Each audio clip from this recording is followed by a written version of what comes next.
Everyone, thanks so much for tuning in to OpenDoors.la. I am your writer and host, Ethan K. Kula. Today I am joined with OhKayWhy. Tell us about yourself, OhKayWhy. How's it going, guys? I appreciate you guys having me. We're My happy name to is have you. OhKayWhy, man. I've been making beats for about 5.5 years. I sample and chop beats up. You name the sample, I'm pretty much going to go and have the best fun I can with it. Oh, So for sure, man. that's For pretty sure. much just a little bit about me and what I do. Cool, I hope you cool. guys been digging the music so far.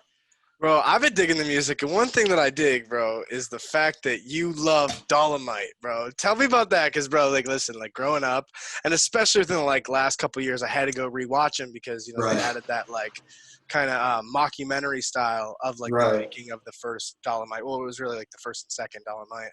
So, what is right. your favorite Dolomite movie, and how has that kind of, influenced your music? Well, to be honest, I mean, yes, I'm a fan, but it's primarily Black Dynamite. That's more so where the love comes from, and I'm a big animation lover. I'm into all those type of stuff. I'm actually a real big nerd, believe it or not. So I'm into a lot of those type of stuff: video games, comics, character development. I'm into all that crap. So I mean, that's more so just where the love came from. It was just an appreciation of animation that just so happened to go hand in hand with what I do. Have you ever seen any of the Dolomite Oh, movies? of course, of course, of Mhm, course. I've seen mhm. the very first one, and I saw the new one that Eddie Murphy was in recently. So You gotta check out the Human Tornado, bro. That's gotta I be gotta one of the check that best one out. Yeah, ones. Yeah, definitely, Human for Tornado. That sure. is crazy. So listen, man. You dropped this new EP, right? It's called the Hope Slope. What is a Hope Slope, and how did that come about? So check it out, Ethan. We're in a quarantine, bro. Believe it or not, I think this is all about perspective, but I think the world is falling apart, figuratively speaking. So Hope Slope is a slope of hope, a slippery slope. It's Mhm. what a lot of us are representing right now. A lot of us are holding on to that small light that we're still trying to keep bright. So it's just things like that that Hope Slope really mattered to me. And it was just the best expression I felt for the tape right now because unfortunately the world stayed.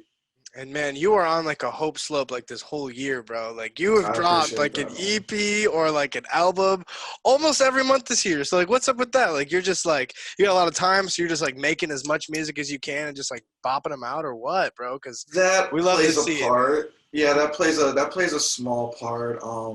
Mainly due to the fact that, like I said, we are on quarantine, so we all have this extensive period of time in our hands. And I, as a creator, I looked at it as well. What am I going to do with that time? And I wanted to more so utilize the avenues of what I represent, which is being primarily a sample producer. Wanted to get out of my element a little bit more, collab with a couple people, just do some different things. And I'm just all about quality and quantity right now for what I'm doing. So Mhm. just trying to And keep it true. I did have a question about one of your tracks, bro. Of course. July 23rd. Yes, sir. That was the name of one of your songs. What was July 23rd about? Was that a Well, July significant 23rd day is or? actually my birthday. Oh, So so yeah, it's a hella significant day for yeah, so sure, that was bro. actually and I dropped it on Hmm. my birthday, which was July Hmm. 23rd. So I felt that was appropriate to just call it that. Hmm. And believe it or not, it was one of my most recent tracks. I sampled this man by the name of Rini, and it was pretty cool. So just worked out. Yeah, so there's also one thing that I really liked about that song was at the end, the very end of the song, you Yeah, dropped a little bit of vocalization, right? There's that was some from that lyrics that guy. are being done. So it's him, it's a sample. Now he gives a Daniel Caesar kind of soul He does. sound, and you only get a little bit of it. So that's a sound that I just adore. So I'm curious, are you, working with him again, or can we see more of that type of sound on your, future I mean, I'm track? looking forward. I'm looking forward to sampling more music in that avenue for sure. Hmm. But again, I'm just really big on.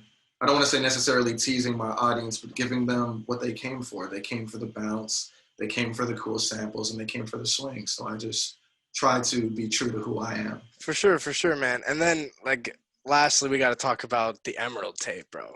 Of The course, Emerald tape, yo, your cover I art appreciate gives you, man. me a mix of two vibes and something that I would have never thought together. And what I see in that is the Wizard of Oz, right? Yeah. For sure, because there's those vocals in there, and Hmm. maybe it's funny, maybe it's super serious, but it's like real to some extent, right? And then you also Right. have this hero, right? Which is Yeah. like the cover art, which is Sonic the Hedgehog, right? So these seven gems, right? So what was kind of inspiring, maybe this little green gem right here, this emerald gem, this emerald tape? You kind of see. Shout out to you, Ethan. You got a good eye, man. And shout out to your imaginations because you put two and two together from one nerd to another. Is that what it was, So, bro? I'm a Sonic fan, so I no, was like, let's no, talk about it, bro. Let's talk you about kind it. of darted it a little bit, but you missed a little bit. I actually Let's took hear on the it. persona of Knuckles. I wanted to be Knuckles because Knuckles the Echidna, guards the Chaos Emeralds. 7 Chaos Emeralds make Sonic the little Super Saiyan type of Sonic he is. For sure, And bro. I kind of just took on that a little bit and flipped it to my benefit with my samples and my route. And I still made sure to pay homage in it by having a track, called Master Emerald, which represents Knuckles. And again, that's all it really was. It was just one, and I left out one big thing: green. Green's my favorite color. And since green is my favorite color, believe it or not, it's the color of creatives I learned.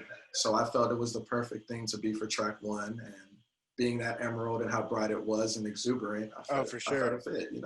So that leaves me with this theory that like you have a couple more emeralds that you're gonna drop. And the thing is you talk about that you tease in your music. Don't Now you gas already me, dropped, bro. bro. Listen to this. You already dropped like a little bit of an emerald. You were dropping this thing that you were protected, and it was I don't know if that's necessarily it, and it's probably a stretch, but Shirley's Diamonds, right? Right. Shirley's Diamonds, and that was your work with Geronimo collaborative X. people. Yeah, Geronimo X. XX, man. So like what? Yeah, I worked with Geronimo X. We're really close. He's one of my. He's actually one of the guys that got me on the SP404. So shout out to him. So yeah, I mean, we just worked on this project together when we first met. It was 4 tracks, so that was a short EP. Long before the idea of the Emerald tape, So I wasn't even close to who I am now, but yeah, that's just what that is. And it does mean a lot to me because he leveled me up, believe it or not, sonically. So I'm grateful. Okay, so if you're Knuckles, theoretically speaking, right? You're this hero, this protector, this music dropper, this bouncer, right? So what is your Eggman per se, your Chaos Bat? What is the the demons that you kind of face in creating music, right? Like what is that barrier, and how are you overcoming those man, challenges? I just recently turned 30 years old, so as I'm getting older, I'm starting to treat life a lot more serious. Personal life, my career path, just being more open-minded. So I would say that would definitely just be dealing with whatever life throws at you and just trying not to fold my frame. So I would say that is my unfortunate enemy right now, but at the end of the day, you make what you get in life. So that's kind of where I'm at with it as well. Any aspect, whether you're making music or what, that's one thing that I say is like, even if you're working an office job, man, you gotta have some perspective and be able to change that perspective. So how is that kind of influencing your music? And when you walk into the creative process, what is that? It's raw emotion. Given that it's raw emotion, it's my best form of expression now. I started out first being a dancer, which I thought was my best form of expression at the time. Then I eventually transitioned into, believe it or not, acting much like yourself. And then I turned 18 and I was like, okay, I want to dance more. I want to be a rebel. I don't want to go to class anymore. I started being rebellious and dancing a lot more. But believe it or not, this gets to answering your question. I learned melodies more. When you dance so much, you listen and you hear differently from the average listener.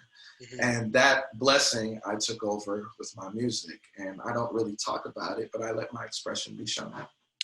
Well, cool, man. Cool. And the last thing that I think that like really makes your art the way that it is like the location, right? Because like they say, like if you're a playwright, and you want to write a scene and you're writing in your kitchen, you might not even be aware of it, but a lot of your scenes are going to take place in the kitchen because like that's what you're surrounded by. So like when I see you making music, I don't know if you're out like producing in different neighborhoods and streets and like different types of graffiti around you, but it varies. Do you feel like your location plays a part in the music that you're kind of bouncing? And a little bit, more so only in the creation aspect. I've been recently going to different cities and going to different suites and hotels because I've been working with different people a lot more during the pandemic. So given that time, I've been sampling a lot more and trying a lot more new avenues. And I think that plays more so in location.